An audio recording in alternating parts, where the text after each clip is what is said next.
Okay, welcome back. So I want to explain some of the various terminology that you might hear related to working in RStudio and what are these different ingredients. So the first ingredient is the programming language. You can work with different programming languages in RStudio.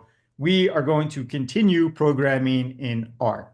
So there's nothing new about that. So all of our coding that we've learned, it's the same R code that we're going to be using over here. So that part, which is the trickiest part, the programming in a particular language, that's all the same. So mostly what we're doing right now, nothing is going to change.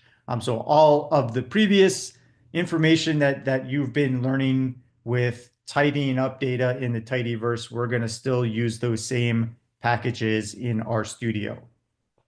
So that's our programming language.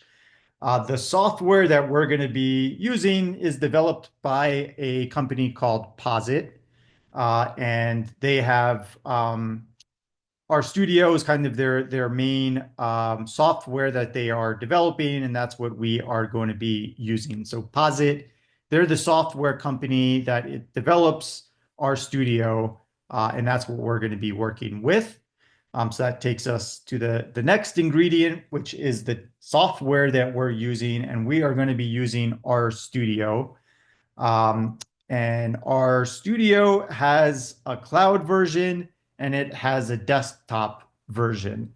And I'll explain how you can install the desktop version in a moment. But just know you don't need to install anything. Everything that we're doing, we can use with the cloud version, which is called Posit Cloud. And so that's what I'll be using in these videos. I won't be using my desktop version. And there are links to these different ingredients that you can click on if you would like to learn some more. The file type that we're going to be using are going to our Quarto documents. And so a Quarto document is like the interactive Jupyter notebooks that we were working with in Colab.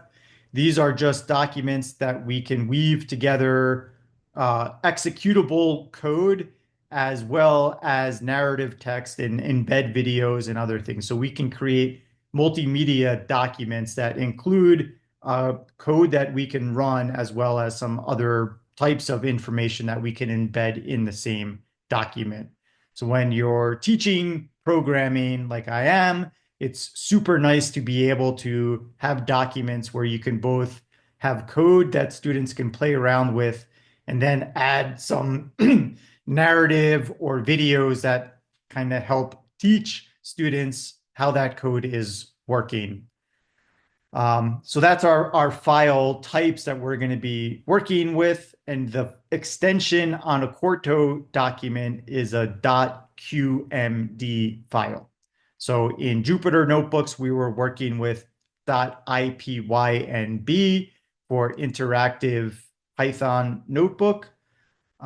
With RStudio, our main file that we're going to be working with is a Quarto document, which is .qmd.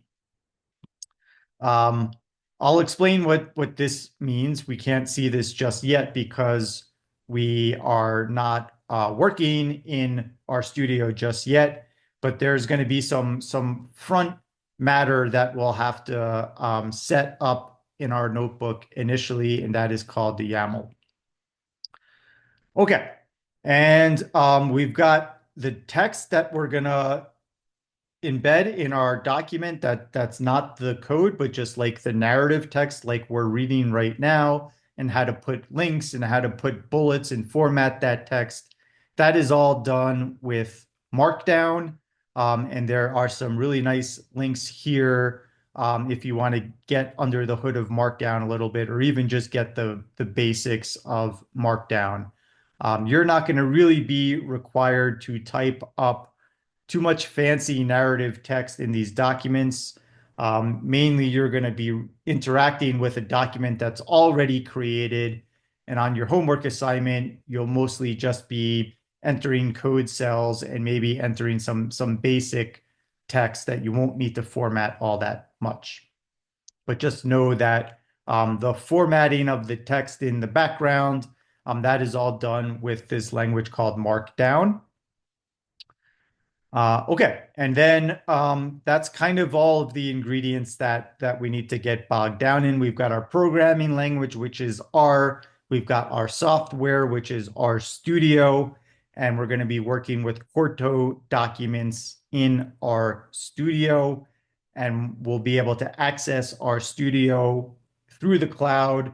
Though you're welcome to download it and install it on your computer if you prefer to work that way. Okay, so I will stop this video, and then in the next video, we'll finally interact with these documents. Right now, we're just looking at a static HTML document. In the next video, we'll go into the cloud and show how we can access the files that I used to create this document and how you can edit those files in Posit Cloud. Okay, thank you, everyone.